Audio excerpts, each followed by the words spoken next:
Ben, c'est toujours avec plaisir que je me retrouve ici dans les réunions du Atlantic Dialogue. C'est l'occasion de discuter des enjeux qui concernent certes le bassin de l'Atlantique, donc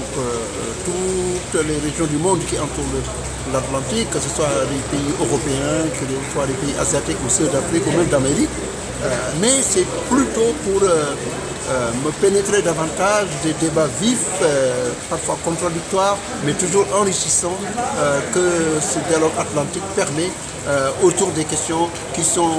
urgentes et pressantes, importantes pour le continent africain. Que ce soit les questions de migration, que ce soit les questions de développement économique, que ce soit les questions d'emploi, que ce soit les questions de géopolitique ou simplement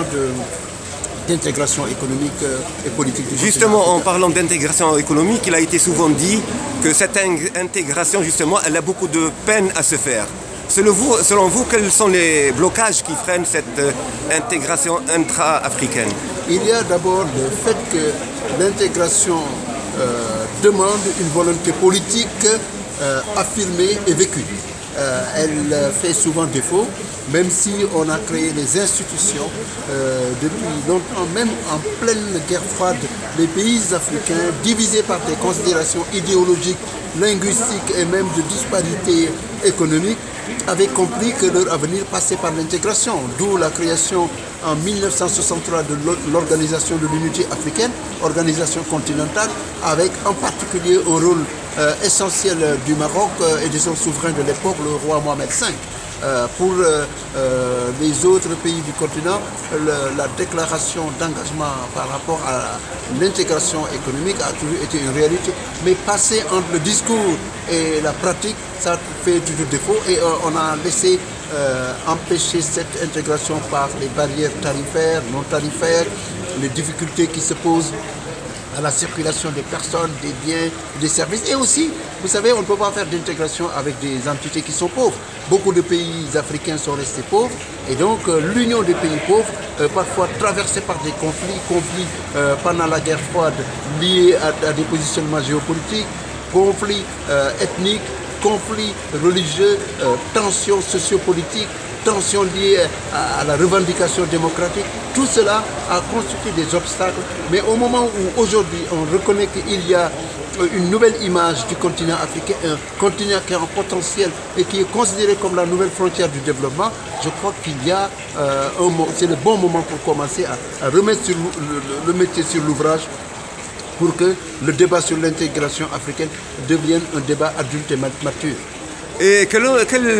selon votre avis, quel sera l'apport prochain du Maroc au sein de la CEDEAO? Ben, écoutez, c'est d'abord un apport psychologique. Le simple fait que le Maroc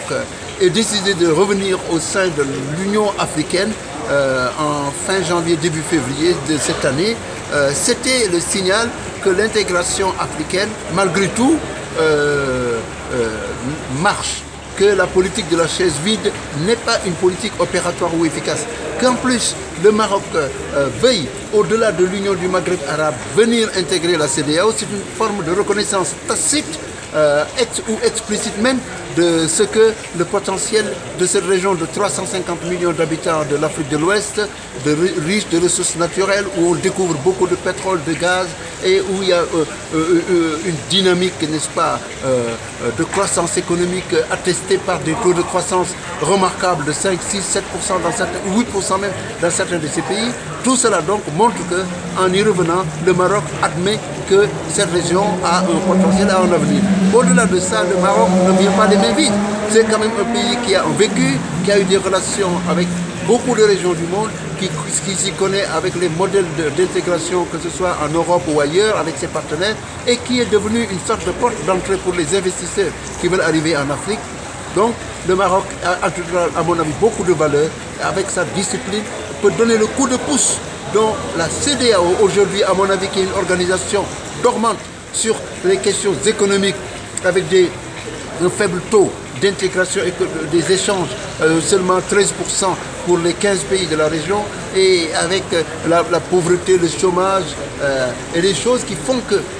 les populations ne soient pas très enthousiastes par rapport à cette organisation. L'arrivée du Maroc peut donner, n'est-ce pas, un effet positif, un signal, un coup d'accélérateur. Il ne faudrait pas simplement que les réticences que certains soulignent et qu'il faut prendre en compte finissent par